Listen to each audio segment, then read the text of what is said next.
Right now, there are people building our apartment project in Africa, and I'm sitting here, over 6,000 miles away. Most people think that's impossible. They think you have to be on the construction site every day to build something like this. We weren't. We live here. Our apartment project is here, separated by more than 6,000 miles. And yet the work never stops. People think building apartments is about bricks, concrete, and construction. They're wrong. It's about making hundreds of decisions. Every floor, every wall, every breakthrough started with one decision made from this desk, without standing where those decisions have to be made. So how do you build apartments in Africa when you're living in the UK? This is how we've done it. This is our story.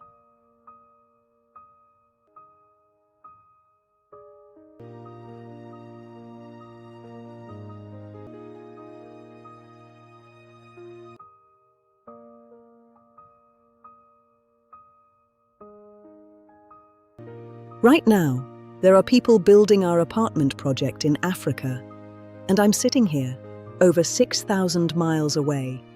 Every morning starts like this. Before I've even finished my first cup of coffee, our apartment project in Eswatini is already waiting for me. By the time my day begins in Birmingham, their day has already begun. And almost every morning, someone is waiting for one decision. Not because the work can't continue, but because they need an answer from me, and I'm over 6,000 miles away. When we started building these apartments, I thought the construction site was where the real work happened. I was completely wrong. I thought building meant being there every single day. The real work happened here, where every phone call, every photograph, and every message became another decision that could keep this project moving or bring it to a stop. That's the part nobody sees.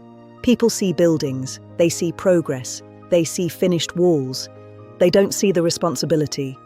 It's a weight you carry across continents. And that's when I realized we weren't just building apartments in Africa. We were learning how to lead a construction project from another continent. It's not about the bricks. It's about the leadership.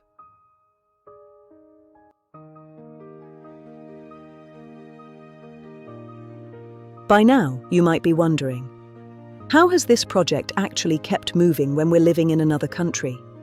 The truth is, it didn't happen by luck. It happened because we built a system.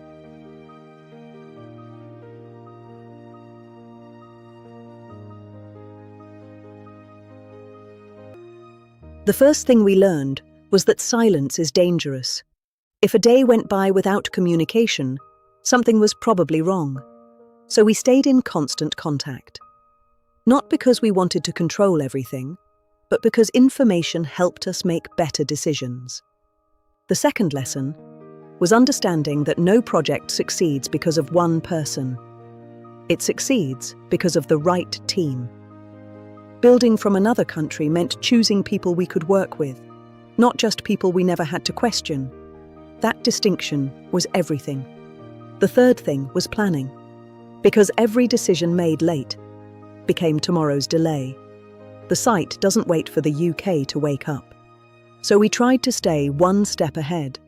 Planning wasn't just a habit, it was our only way to maintain the momentum of the build across 6,000 miles. And finally, we learned something that surprised us. Even though we were building from the UK, we still had to be there, not every day, but at the moments that mattered most. Those visits weren't just about checking progress. They were about presence. They were about strengthening relationships, answering questions, and making sure everyone was moving in the same direction. Trust is built in person. People often ask us, can you really build apartments in Africa while living in the UK? The answer is yes, but only if you're willing to stay involved every single step of the way. But even with the best system, there's one question everyone asks us. After everything we've been through, would we do it again?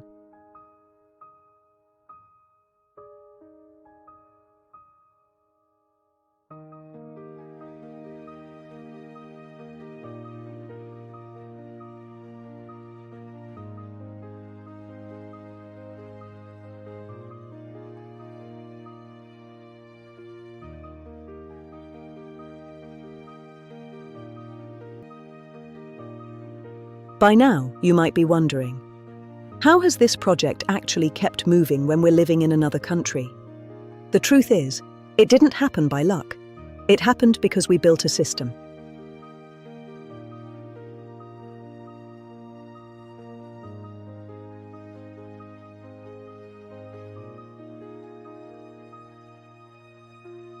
The first thing we learned was that silence is dangerous. If a day went by without communication, something was probably wrong. So we stayed in constant contact. Not because we wanted to control everything, but because information helped us make better decisions. The second lesson was understanding that no project succeeds because of one person. It succeeds because of the right team. Building from another country meant choosing people we could work with, not just people we never had to question. That distinction was everything. The third thing was planning, because every decision made late became tomorrow's delay. The site doesn't wait for the UK to wake up. So we tried to stay one step ahead. Planning wasn't just a habit, it was our only way to maintain the momentum of the build across 6,000 miles. And finally, we learned something that surprised us. Even though we were building from the UK, we still had to be there, not every day, but at the moments that mattered most. Those visits weren't just about checking progress. They were about presence.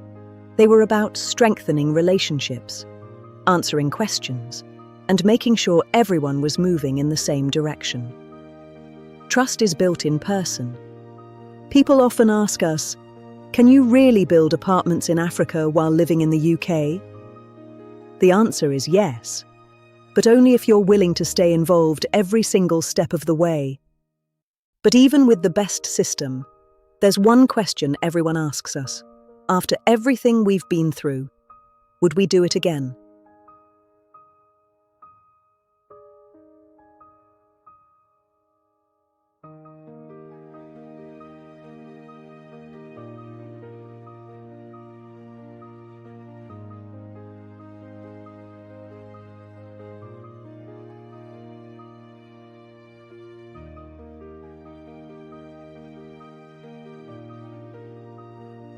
If there's one thing this journey has taught us so far, it's this.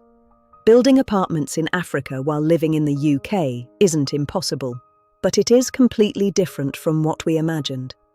Before we started, I thought distance would be our biggest challenge. I was wrong.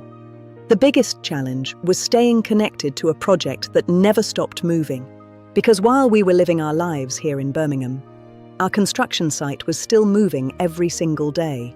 No matter the time, no matter the distance, the work continued. That meant every day we had a choice: ignore the update or stay involved, ignore the vibration of the phone or answer the call. We chose to stay involved, not because we had all the answers, believe me, we didn't, but because this project deserved our attention. This wasn't just construction, it was our responsibility. People often ask me, would you recommend building in Africa while living abroad?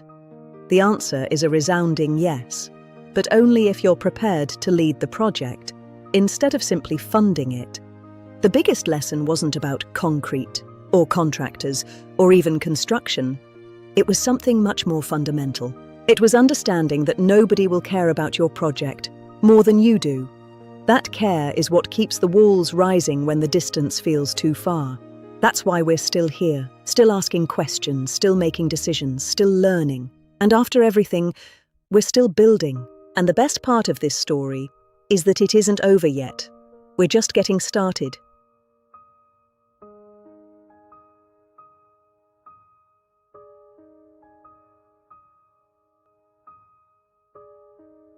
"10 minutes ago, I asked you one question.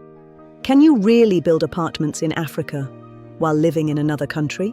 Instead of answering that question, I wanted to show you. Every phone call, every decision, every early morning led to this.